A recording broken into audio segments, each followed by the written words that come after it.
ቁጭ ብዬ እንድጠይቅ ይፈቀደልኝ?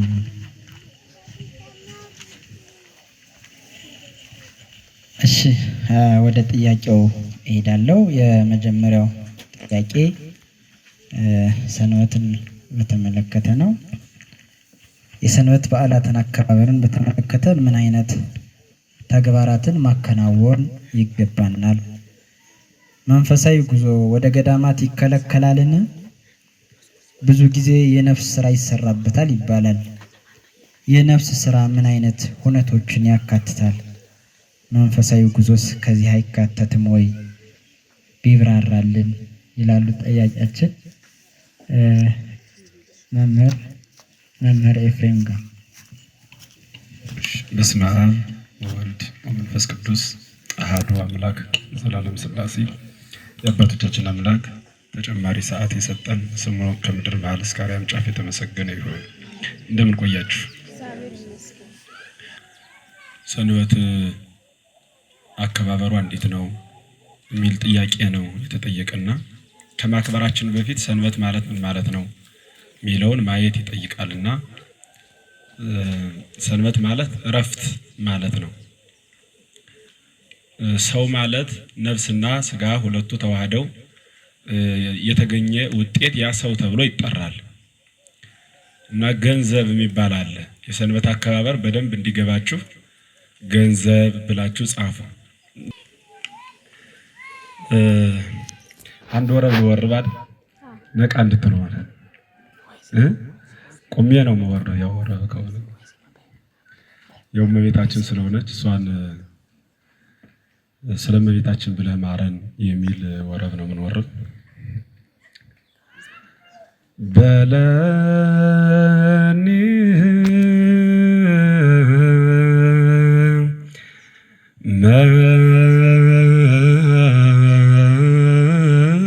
መርጎከ በለኒ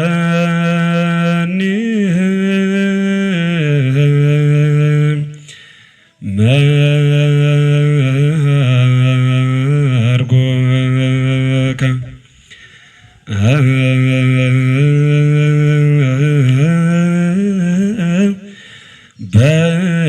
በእንተ ማርያም በለኒ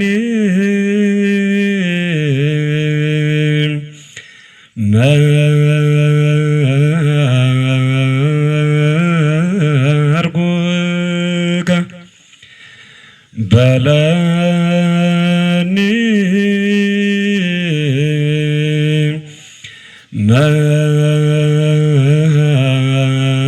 መርጎከ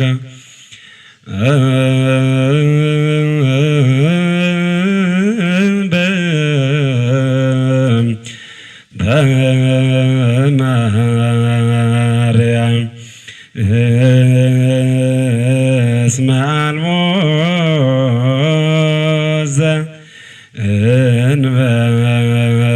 ዘእንበሌከ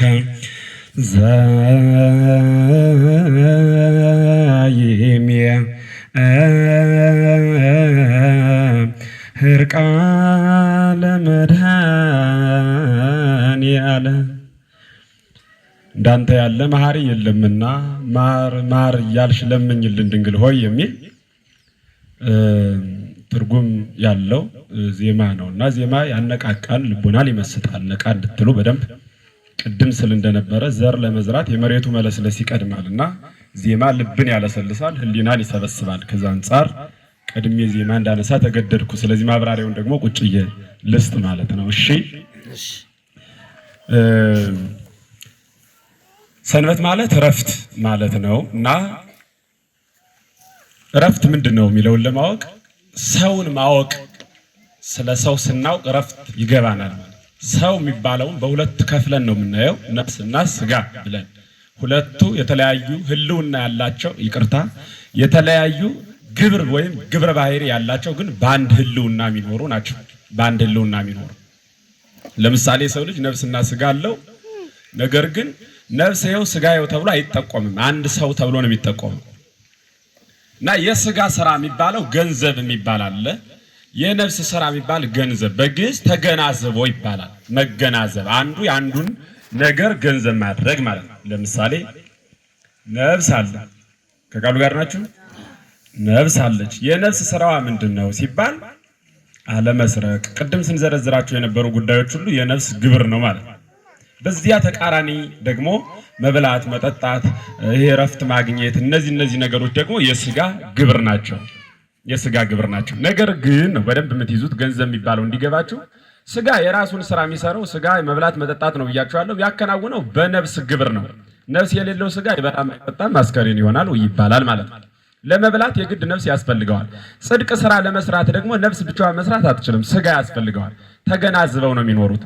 በተገናዝቦ እረፍትን ስናነሳ እረፍት ምንድነው ስንል የነፍስም የእረፍት ጊዜ አላት፣ የስጋም የእረፍት ጊዜ አለው። የነፍስ እረፍት የሚባለው ጠቅላላ የጽድቅ ስራ የሚባለው የነፍስ እረፍት ይባላል። የስጋ እረፍት የሚባለው ከማረም ከማጨድ ከመስራት ቁጭ የሚባለው እሱ የስጋ እረፍት ይባላል። ስጋ በነፍስ ነፍስ በስጋ ያርፋሉ።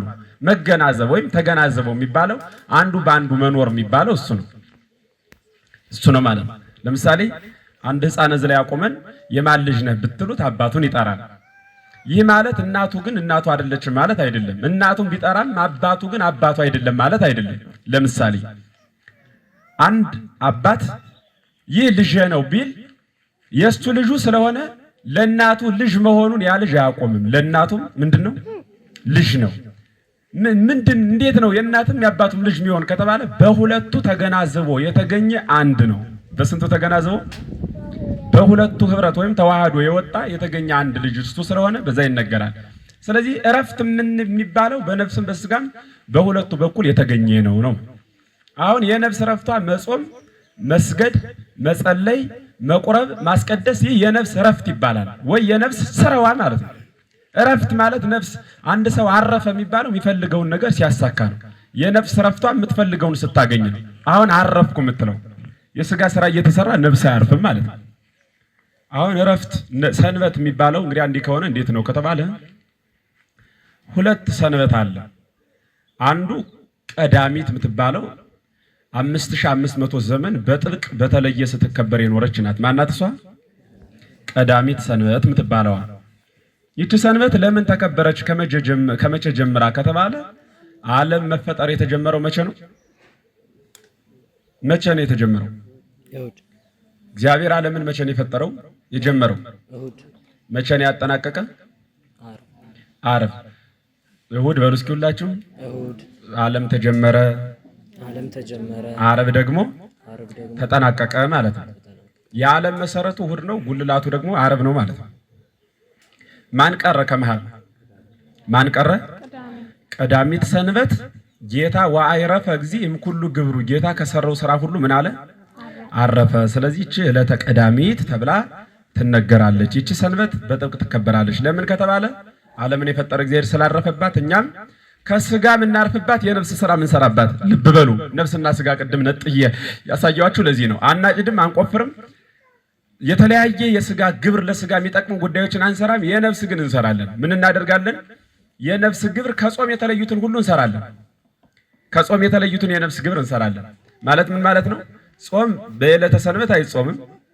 ከዚያ ውጭ ያሉትን ስራዎች ግን እንጾማለን ማለት እንሰራለን። እንሰግዳለን፣ እንመጸውታለን። ሌሎቹን አስፈላጊ በህይወታችን የምናከናውናቸውን የጽድቅ ስራዎች ቤተክርስቲያን በመገኘት በመቆረብ በማስቀደስ በመቀደስ እናከብራቸዋለን። ያኔ የነፍስ ረፍቷ ይባላል። የስጋ ግን ስቃይ ነው። ስጋ ያርፋል እንዴ? ስግደት ስጋን ያሳርፋል? ምጽዋት ስጋን ያሳርፋል? አያሳርፍም። እሱ ይደክማል፣ ነፍስ ግን ታርፋለች። በአጭር ቋንቋ የነፍስ ድካም ለስጋ ምንድነው? የነፍስ ድካም ለስጋ እረፍት ነው። የስጋ ድካም ደግሞ ለነፍስ ምንድነው? ስጋ ሲደክም ለነፍስ ምኗ ነው? እረፍቷ ነው። ድካም ማለት አንሰ እደክም አሚሃ እጸን ይላል ቅዱስ ጳውሎስ። ስደክም ያን ጊዜ በረታለሁ በሉ እስኪ ሁላችሁ። አሁን ሰው ሲደክም እንዴት ይበረታል? ስደክም እበረታለሁ ማለት በስጋዬ ስደክም በነፍሴ ምን እላለሁ? በነፍሴ ስደክም በስጋዬ ምን እላለሁ? ቅዱስ ጳውሎስ ግን የበረታው በነፍሱ ስለነበረ በስጋዬ ስደክም በነፍሴ ያኔ እበረታለሁ ብሎ ይናገራል ማለት ነው። ስለዚህ ሰንበት የምትባለዋ እሷ ናት ቀዳሚት ሰንበት። በሐዲስ ኪዳን የዓለም ንጉሥ ክርስቶስ ተጸነሰባት፣ የዓለም ንጉሥ ክርስቶስ ተወለደባት፣ የዓለም ንጉሥ ክርስቶስ ተነሳባት ብዙ ስለሆነ የዕለተ እሁድ ምስጢር የሰው ልጅ ከባርነት የተፈታባት አማናዊት ሰንበት ስለሆነች እችንም ጨመርናት። ዳግመኛ ልደታችን እሱ ነው። ሰው ስንት ልደት አለው? ሰው ስንት ልደት አለው? በሉ በደንብ ተናገሩ። ሰው ስንት ልደት አለው? ያው ሶስትም ይላሉ። እናንተ ደህና ናችሁ። ሶስት የሚባለው ነገ ከመቃብር ምን ወለደ መወለድ ነው። ከመቃብር ደግሞ ምን ወለደ አይደለም? ዳግሚያ ትንሣኤ እኮ አለ። ዳግሚያ ትንሣኤ ከሌለ እኮ መጨናነቅ አያስፈልግም ነበር። ሁሉም የየራሱን የድርሻውን እየተከባበርን እንኖር ነበር። ነገሌ ዘር ምናምን እየተባባልን ዳግሚያ ትንሣኤ ስላለ እኮ ነው። አንተ ይትፈልቅ ዘራ ኦርቶዶክሳዊ እስመ ይጠፍ ዘር የሚጠፋ ዘር አትቆጠር ምን ባለው ለኛ ለዛ ነው። ለምን በማይጠፋ በአዲስ ዘር ስለምንነሳ ማለት ነው። ስለዚህ ቃሉ ጋር ናችሁ፣ ቃሉ ጋር ናችሁ። ስለዚህ ትንሣኤ አለን ማለት ነው። ትንሣኤ ስላለን ነው። ትንሣኤ ስላለን እሱን ከመቃብር የምንነሳውን ሶስተኛ ትንሣኤ ማለት ሶስተኛ ልደት ይሉታል። ጥሩ ነው። አንደኛው ልደት ከእናታችን ማኅፀን፣ ሁለተኛው ልደት ከማን ነው? ከመንፈስ ቅዱስ ምን ወለደው መወለድ ነው። በአዲስ ኪዳን ከመንፈስ ቅዱስ የተወለድንባት ዕለተ ሰንበት ስለሆነች ሁለቱን በዓል እናከብራለን። እንዲህ ሰንበታት ቀደም ሲል በሙሴም አክብሩ ሰንበታት ተብሎ ተነግሯል። ሰንበቶችን አክብሩ ብሎ ይነገራል እና ይህን አበው ሲተረጉሙ ሰንበታት ብሎ ያበዛቸው የቱን ነው ይሉና ሰንበታት የሚለው ዓመት እስከ ዓመት የሚመጣውን ቅዳሜ ቆጥሮ ነው ይሉና አንድም በምስጢር እችኛዋን እሑድ ሲያይ ተገልጾት ነው ይላል። እችኛዋን እሑድ ሲያይ ብለው በአንድምታ አስቀምጠውልናል። ስለዚህ እኒህ ሰንበታት ይከበራሉ። አከባበራቸው እንዴት ነው ነው? ሰንበትን ማክበር ወደ ገዳም ጉዞ ተጉዞ ማክበር ይቻላል። አሁን ስጋ እየደከመ ያለው በማን ገንዘብ ነው? ስለ ገንዘብ አስተምራችኋለሁ አይደል? ጥሩ። ስጋ መከራ የሚያየው በማን ገንዘብ ነው? በምሳሌ ልግለጽላችሁ። አንድ ሰው ሚስት አግብቶ ሚስቱ በረሃ ውስጥ ናት። ሚስቱን ሊያመጣት በረሃ ተሰዶ ቢሄድ ድንጋዩን፣ እንጨቱን፣ ዱሩን፣ ጫካውን፣ አራዊቱን ጥሶ ቢሄድ ሚስቱን ሊያመጣ እንዲያሚንከላቸው በማን ገንዘብ ነው? ግን ሚስት ያልኋችሁ በቁርባን የተጋቡትን ነው። መራት ወመራዊ ይከውን ዋሃደ ስጋ ብላ ቤተክርስቲያን ያዋሃዳቻቸውን ሰዎች ነው የምነግራችሁ። እና እሷን ሚስት ነው የምላችሁ። እሷኛዋን እችናውን ትክክለኛዋን ሚስት ሊያመጣት በረሃ ቢሄድ በማን ገንዘብ ነው መከራ የሚያየው? በማን ገንዘብ? ለሚስቱ ነው አይደል? መከራ የሚያየው ለማን ብሎ ነው? በሚስቱ ገንዘብ። ያን ጫካ እኮ ያውቀውም የሚሄድ በማን ገንዘብ ነው? አሁን ስጋ መከራ ያየው ከዛ ተነስቶ የመጣው መንቀሳቀሻ ይሻ ቁጭ ብሎ ዛ ጀልባ ላይ የቆየው ከዛ ተነስቶ ወገቡም ይቀመደመደው የኔ ያክል ተነስቶ እንደሾም ማይዝናነው ፍላጎቱ ሻወር ማይወስደው በየሰዓቱ እንደ እንስሳ ማይበለው ኑሮ ስጋ የሚቀመደመድ እንደተለጎመ ከብት ምን ሆኖ ነው ካላችሁ በማን ገንዘብ ነው? በማን ገንዘብ ነው? አሁን ይሄ የነፍስ ስራ ነው። የስጋ ደግሞ ምንድነው? ስራ ሁለቱ በተዋሃዱ የሚሰሩት ስራ ጥቅሙ ግን ገንዘብነቱ የማን ነው? የማን ነው ገንዘብነቱ? የነፍስ ነው ማለት ነው። የነፍስ ነው። ስለዚህ የነፍስን ገንዘብ ሲሰራ ወደ ገዳም አትሄዱ ብለው የሚያስተምሩ አንዳንድ ሰዎች አሉ። ለምን ሲሏቸው አይ በሰንበት መንገድ አይከድም ይላሉ። በጣም ጥሩ። በሰንበት መንገድ ካልተሄደማ ቤተክርስቲያንስ ሄደን እንደር እንዴ? ቅዳሜ በሰንበት መንገድ ስለማይከድ ብለን ቤተክርስቲያን አልጋ ቤት የላት አታሳድር። ሁሉም ሰው እያደረ ነው የሚመጣ። በሰንበት አትሄድ የሚባለው ካህን ነው። ካህኑ ቀድሶ በሰንበት አትሄድ ይባላል። ዝናብ እንዳይመታው፣ እንቅፋት እንዳይመታው፣ ውሃ እንዳይሻገር፣ ውሃ ሲሻገር ገለው እንዳይበሰብስ ካህን ቀድሶ ስለማይታጠብ ሲደክመው ምራቅን ጥፍ እንዳይላብት ተብሎ ለካህን ነው የተነገረ። ያን አምጦ ለምዕመናን ሁሉ ለጥፎ እንዳትሄድ ገዳም ብሎ ለመዝጋት የሚደረግ ሐሳብ ስለሆነ ብዙ ጊዜ ደርሶኝ ስለሚያውቅ ጥያቄ ገዳም በሰንበት ቀን ገዳም ሄዶ ማክበር እረፍት ነው እና ልናርፍ እኮ ነው የመጣ ነው። እረፉባት አይደል ያለ እግዚአብሔር አይደለም ወይ? እግዚአብሔር ሰንበት ምን አድርጓት ነው ያለ? በሉ እስኪ ሁላችሁ በሉ በደንብ ጨምሩ። ሌላም አሁን እያረፍን አይደለም? ስቃይ አሁን የባጃጅ ድምፅ ይሰማችኋል? ታክሲ የረዳት የወያላ ስድብ ድምፅ አለ። 5 ብር ተሸጠዋል 10 ብር የሚለው ክርክር አለ። ዓለም ላይ ያለው ያ ንትርክ አለ ወይ? የለም እኮ የወፍ ድምፅ ከዓመት አንድ ቀን ቢያንስ መጠን ሰምተን ከአባቶች መስቀል ተባርከን እንዳንሄድ ምክንያት እየፈጠሩ በሰንበት ቀን አትሄድ እንዲያትበል ማለት ተገቢ አይደለም። አስቀድሱ ከሆነ ቀደም ብለን እንምጣና እናስቀድስ አብረን። ጥሩ ነው፣ አብረን እናስቀድስ። ቀደም ብለን ጉዞውን 11 ሰዓት ምናምን አድርጎ እየደረሱ አብሮ ማስቀደስ ስጋው ደግሞ ሲቀበሉ መቀበል ይቻላል። እንቅደም ሰዓት አርፍደናል ከሆነ ጥሩ ነው። አይቻልም እያሉ ማስተማር ግን ተገቢ አይደለም፣ መጽሐፋዊም አይደለም፣ አገባብ አይደለም። በሰንበት ቀን አትድ ከሆነ እንደ ቤተ ክርስቲያንና ሰንበት ቀን መስሎ የምንሄድ እኛ ደጋ ለደጋ ተቀምጠን አስፋልቱ ምናምኑ ስላለ ነው እንጂ እስኪ ኢትዮጵያ እንደው ዶክተር አለማየሁ ዋሴን አንድ የሚለው አለ በጣም የሚገርመኝ የኢትዮጵያ ሕዝብ ወዶታል ይላል አንዱ አንድ ነገር ይናገርና የኢትዮጵያ ሕዝብ ግን ማን ነው ይላል ዶክተሩ።